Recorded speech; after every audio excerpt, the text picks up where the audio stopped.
What is up, Stellar Blade community? We are less than a week away from the launch of this much anticipated game. If you Google Stellar Blade right now, you now see the days and time countdown until release. I know so many of us have pre-ordered the game since the release of the amazing demo, and we can now begin to download the game this week leading up to launch. We've been given some really cool promotional material on Sony's PlayStation YouTube channel to digest, including short character pieces, an amazing music video from South Korean singer and actress Bibi, montages of some of Eve's movesets, and the first of what appears to be a series of behind-the-scenes videos on the creative process of the Shift Up development team. What we haven't seen is any official new information on the story of Stellar Blade. The story of Stellar Blade is just one component of what has hooked so many of us. The potential of this story is something that has us excited and eager to experience. The promotional material we've been getting these last couple of weeks have been void of any new narrative information about the game. However, during the demo's playthrough, there is a lot of information that was revealed in the item, gear, character, enemy, and memory stick descriptions that can help us make informed and educated guesses about the universe of Stellar Blade. Through an analysis, I'd like to discuss what I believe is the history of this science fiction game's universe and what all of the lore we received in the demo tells us about Stellar Blade.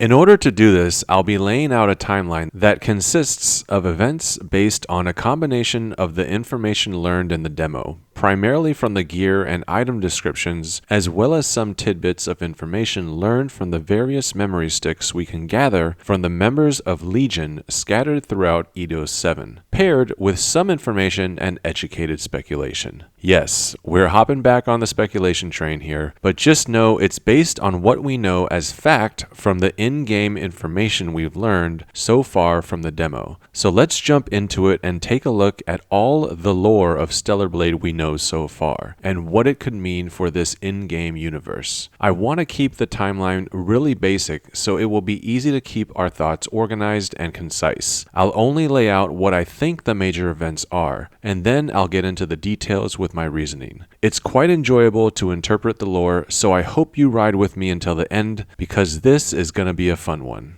Okay, I'm going to start at the middle and put the events of Earth falling to the NABA on the timeline first. We know soon after this, humanity and Mothersphere fled Earth to live in the colony. I believe Mothersphere is the first artificial intelligence created that has the ability to spawn new AI, essentially to create children. The humans in space were mainly comprised of the elite, specifically 3 mega corporations: Orca Aerospace Company, which produces military equipment such as weapons and combat-related devices; Eidos Cybernetics Industrial Corporations, which produces the cybernetic enhancements and exospines; and Tetrastar C&T, which seem to be behind the nanotechnology used in outfits worn by Eve and her comrades. Only the rich and powerful got to flee Earth to safety to form the colony, while other humans were abandoned on Earth. Eventually, these humans formed the city Zion and lived there for several decades until the beginning moments of Stellar Blade, when the 7th Airborne Squad descended to the surface of Earth to reclaim it. Okay, let's backfill the timeline a bit. Several years before the NABA took over Earth, the first artificial intelligence was created as Mothersphere. This was created by IDS Company. In the demo, if you look at the protection type exospine description, it states that Eidos CEO Raphael Marx was quoted saying, "We have started making our own teachers." I believe the teachers he is referring to are AIs that can learn and essentially iterate upon themselves. His quote continues, and he finishes by stating that these teachers can be adjusted and replaced according to our tastes. I believe when he states, quote-unquote, our tastes, he means the tastes of humans. So what does he mean by human tastes? Yes, an AI would be great to talk to and learn from, similar to how we can use ChatGPT and relationship AI apps nowadays in our real world. But what Stellar Blade's Raphael Marx is really referring to is how a human can interface with it in a more personal and perhaps pleasurable way, again to fit the taste of humans. We know that Eve's body is called a body frame. The item descriptions reveal that Airborne Squad members have bodies that are viewed as hardware that contain firmware and have state-of-the-art military features. I believe Eve and the other Airborne Squad members' bodies are future models of these very first body frames that were created to house AI. The SP initializer item description states that it can reset the operating system by holding it towards the head and pressing the button. So this tells us the operating system that is reset is in the head. This is perhaps where the AI is located. AI that were spawned from Mothersphere could better interact and interface with humans if they had human or human-like bodies to inhabit. These very first body frames were created, and these are what are known as eternities. We've seen Eve walk by the advertisement for an eternity before, once in the earlier trailer, once in the State of Play trailer, and once in the gameplay preview from IGN. I believe Shift Up wants us to see this little hint as to the origins of Eve, Tachy, and the Airborne Squad members. We see Eve look upon this advertisement for an eternity in the subway station early on in the game. I don't believe Eve knows this first iteration of her model is her quote-unquote ancestor, but it's good imagery of seeing Eve essentially touch her past history and origins now that she is on Earth, a place she has never been before, where her kind was first created. Initially, I thought Eve and Eternities were androids. However, after the demo revealed that Tachy and other Airborne Squad members are of flesh and blood, it seems more likely that they are organically produced instead of born. In the recent Stellar Blade Eve music video sung by South Korean actress and singer Bibi, she can be seen walking through a warehouse filled with large tanks that are housing figures of the female form. This seems to clearly indicate that first-generation Eternities and more recent Airborne Squad members are organically produced. Their bodies can be designed, again to fit human taste,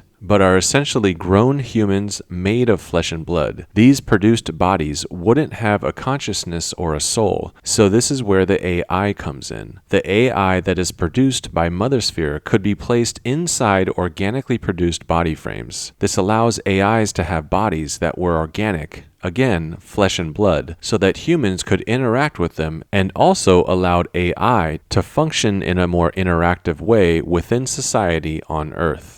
It does appear that before the NABA took over Earth, society was composed of naturally born humans living together with AI. Much of the gear description tells us that AI inside of body frames were part of normal society. So soon after the initial AI was created, artificial intelligences lived on Earth with humanity for several years. However, AI housed in body frames were originally created to fit human tastes and desires. One such human taste was for them to look aesthetically pleasing. The body frames seem to be tailored to look aesthetically pleasing, as made evident by not wanting to have a body frame exist with more than 4 gear sockets. The ranged protection gear states that the bodies are for aesthetic purposes, and if there were more than 4 gear sockets, essentially large hole-like divots in the body for the gear modules to be inserted into, the aesthetics would be hindered. Based on this item description, as well as the protection type exospine description that quoted the Eidos CEO Raphael Marx making a statement about fitting quote-unquote our tastes, it seems that these creations made by humanity existed to serve and please humans. The fact that all of the Airborne Squad members are female or have female body frames,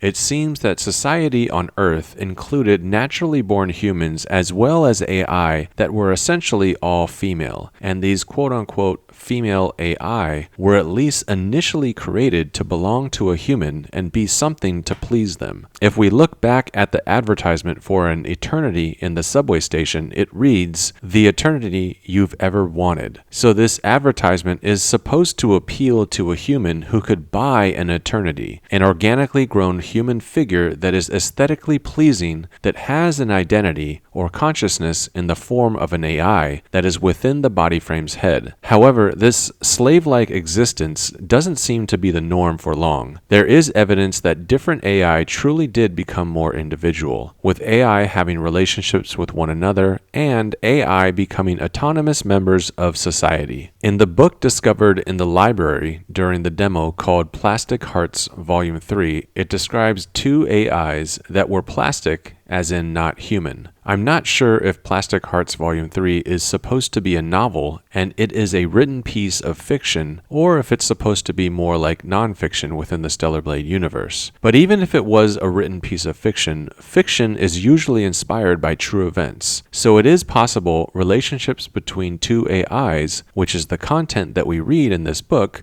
could and did exist in the Stellar Blade universe. The two quote-unquote plastic hearts are Pallas and Athena, again both female. The story describes both of them trying to dance. Athena is struggling to dance and requests Pallas to dance a little slower. Pallas reassures Athena that they will dance with beauty and grace, just as they were born. Here is where I think Pallas is referring to the reason for their existence, that they were born or created to be graceful and aesthetically pleasing to the human eye. In the book, Athena continues to struggle dancing as she is not used to having a body. She reminds Pallas that she was originally a hacking device, so perhaps Mother Sphere created all types of AI, and these artificial intelligences were eventually all given body frames to help them become more sentient and alive to function within human society. Then, Athena asks Pallas if she would lick the plug to satisfy her partner. Pallas exclaims to Mother Sphere to forgive Athena for being sinful. So we know AIs revere Mother Sphere as their creator, almost like their god. They view similar behaviors to humans as sinful,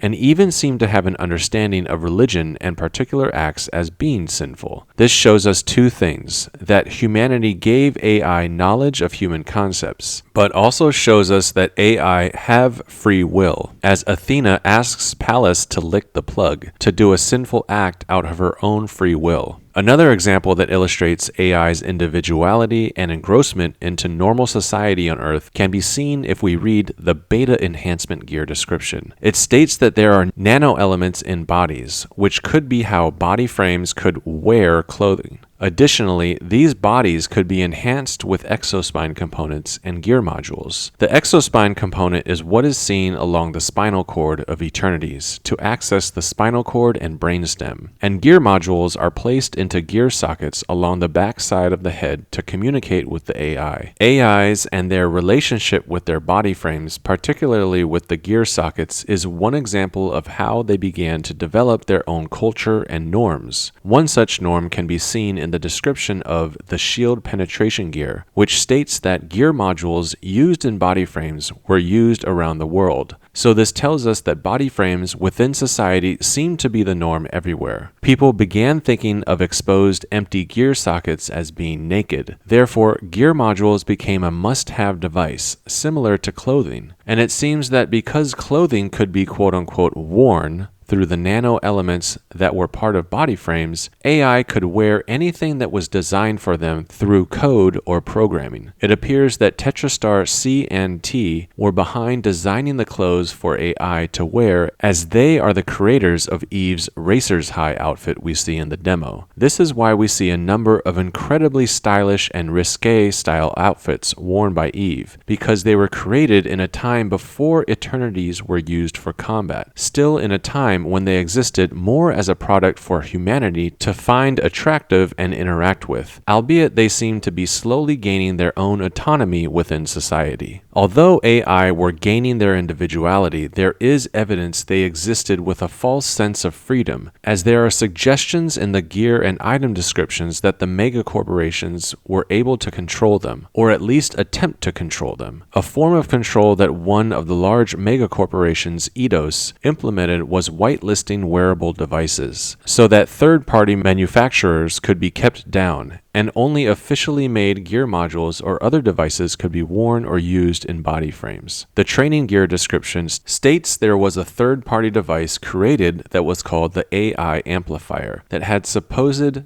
performance improvements. Artificial intelligences seem like they could grow or be amplified with this, but the mega corporations wanted to keep them down and controlled, to keep them as they were originally intended to be, an eternity model to fit their tastes. We can see other forms of control prevalent in many facets of life amongst AI. The ranged enhancement gear description states that gear modules were suspected of being wiretapped or having backdoors made by large corporations, essentially to control AI and their body frames. It also seems that the body frames are susceptible to electromagnetic pulses. These would probably damage or completely shut down the AI, gear modules, and exospine components within a body frame. The ranged enhancement gear's description states there were anti-EMP stickers, so perhaps AI and human sympathizers to AI created these stickers to protest the use of EMPs that were harmful to artificial intelligences. The control that the megacorporations continued to hold over society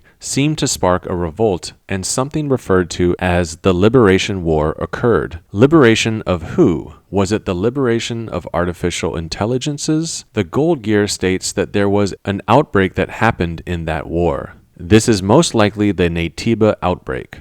But I don't think the NABA outbreak occurred at the start of the Liberation War. Most likely, those being liberated were AI, the artificial intelligences that were being controlled by the megacorporations. The AI were most likely in the process of revolting, and they, along with human sympathizers, were fighting the megacorporations in the Liberation War. Sometime within the Liberation War, there was an outbreak. It's unknown what the cause of the outbreak was, but it is likely the megacorporations created the NABA, perhaps as a biological weapon to be used in the war. So during the time span of the creation of the NABA and the start of the game, the NABA spread across Earth and decimated the human and AI population. We know that eternities were on Earth before the NABA due to the advertisement we see in the subway. So humans and AI were both affected by NABA. It is most likely that during the time the NABA were devouring Earth and its inhabitants, the megacorporations took Mothersphere and fled to outer space on the colony. Through Mothersphere and the network, probably a vast interconnected network to communicate and share information, similar to the global neural network in Ghost in the Shell, those still on Earth and those on the colony could still communicate with one another. The megacorporations that were alive on the colony were safe and survived the NABA, but then wanted to reclaim Earth after several decades. As stated, they were able to still communicate with those on Earth, and this is why we see so many signs stating "Save Humanity" or "Save Us" written on the walls in Eidos 7. The humans that were left on Earth and abandoned by Mothersphere were probably calling out to the colony for them to send help to defeat the NABA. Orca Aerospace Company had their own private military contractor known as the Legion. The Legion were known as Orca's Terminators, a brutal private military contractor that carried out Orca's wishes, one such being an ethnic cleansing in the Third World over disputes on resources. This was reported in an article from a news outlet called The Truth. So it seems there was some form of control on media that existed on Earth. There was no true freedom of the press, and there was perhaps even some form of propaganda being implemented by the megacorporations. This news outlet called The Truth was probably an outlet that was banned through the power of the megacorporations, but aimed to give people unfiltered news coverage. By seeing dead members of Legion on Earth scattered throughout Eidos 7 in the demo, it's evident that when Orca fled to the colony, they either left all or some of their private military contractor Legion. The Legion was probably being used by Orca in the Liberation War prior to the outbreak. The Legion members on Earth who were abandoned could still communicate with the colony. We were able to read these members' memory sticks during the demo when Eve discovers the dead remains of the Legion soldiers. It seems that some of them survived for decades while they waited for the colony to send help against the NABA. It has now been several decades since humanity fled Earth, and now we arrive at the opening scene of Stellar Blade. We learn from the memory stick Respite of the Hopeful that Legion members still on Earth received a signal stating that the Eve protocol begins. The memory stick states that the Angels of Death, Tachy and Eve's 7th Airborne Squad, will descend to Earth from the colony and they will rid Earth of NABAs. The memory stick concludes stating that this salvation comes from Mother Sphere. So this confirms that Mother Sphere is the creator of AI, and members of the Legion still on Earth know that Eternities are now being produced to be weapons, Angels of Death, because the colony still communicates with those connected to the network on Earth. Mother Sphere has produced Eve, Tachy, and the other Airborne Squad members. Their only purpose is to fight as soldiers to extinguish the NABA.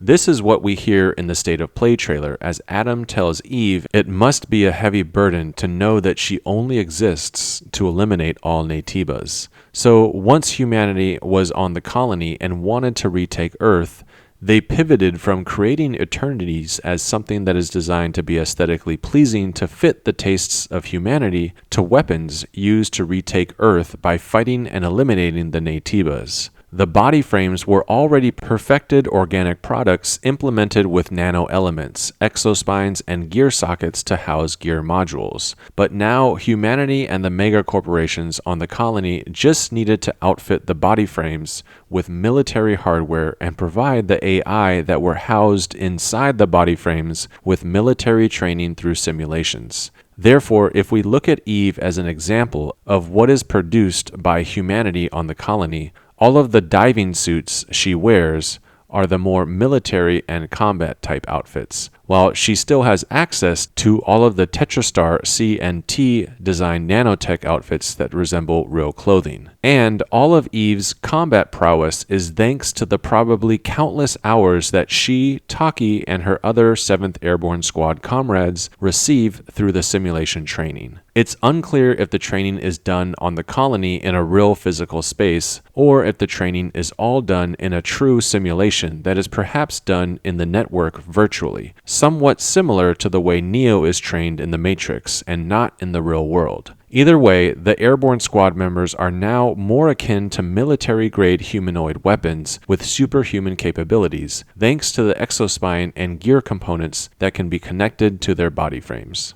The fixed damage gear description states that Orca Aerospace Company is able to produce state-of-the-art technology and military gear. During this more current time, after the outbreak of the NABA, once humankind were on the colony, the body frames produced by Orca were upgraded. The speed increase gear description states that airborne squad bodies are upgraded in every way and have zero latency by using quantum nerves to transmit signals throughout the body. By this, I'm inferring that the AI housed within the body frame can tell the body how to function, and this is what is meant by zero latency. So the signals from the AI to the body are instantaneous. So the Airborne Squadron body frames are upgraded versions of prior generation Eternity models. In the opening playable moments of the demo, Tachy and Eve discuss their combat training. It seems that they have not had any actual real-world combat experience yet. The Sony PlayStation website for Stellar Blade states that Tachy is a decorated soldier, but I don't believe she's been to Earth yet. I believe she is simply the most adept at the combat simulations, and since she performed the best in the simulations, she is the leader of the squadron. She is quote-unquote decorated with honors and accolades that she received during her combat training. The databank information on Tachy states that she is the leader because she was the best in her training simulations, not in the real world. Because they are the 7th Airborne Squadron, it seems that they are the 7th wave of angels that have attempted to reclaim Earth, as the previous waves have failed, and this is where we see the beginning of Stellar Blade take place. There is lots more in the item and gear descriptions that I wasn't able to incorporate into this theoretical timeline of events. But there is some really cool additional stuff I just want to quickly touch on. When you look at the Racer's High outfit, the description says that malicious code is like a drug, which gives the user enhanced speed. This tells us that AI can also experience drugs through code that is programmed or upgraded into their artificial intelligence. Giving AI a high that works in a similar way to how humans experience drugs is such a unique way of giving AI different abilities. And then there's the ammo scroll down menu, We see a number of blank spots in the menu. We saw several ammo types in IGN's gameplay preview, and this already seemed like quite a variety of options for ammo types. The third-person shooting aspect of Stellar Blade is one of the things I'm looking forward to experiencing the most, so seeing that we're going to get almost double the amount of ammo types we already have seen is really satisfying to me.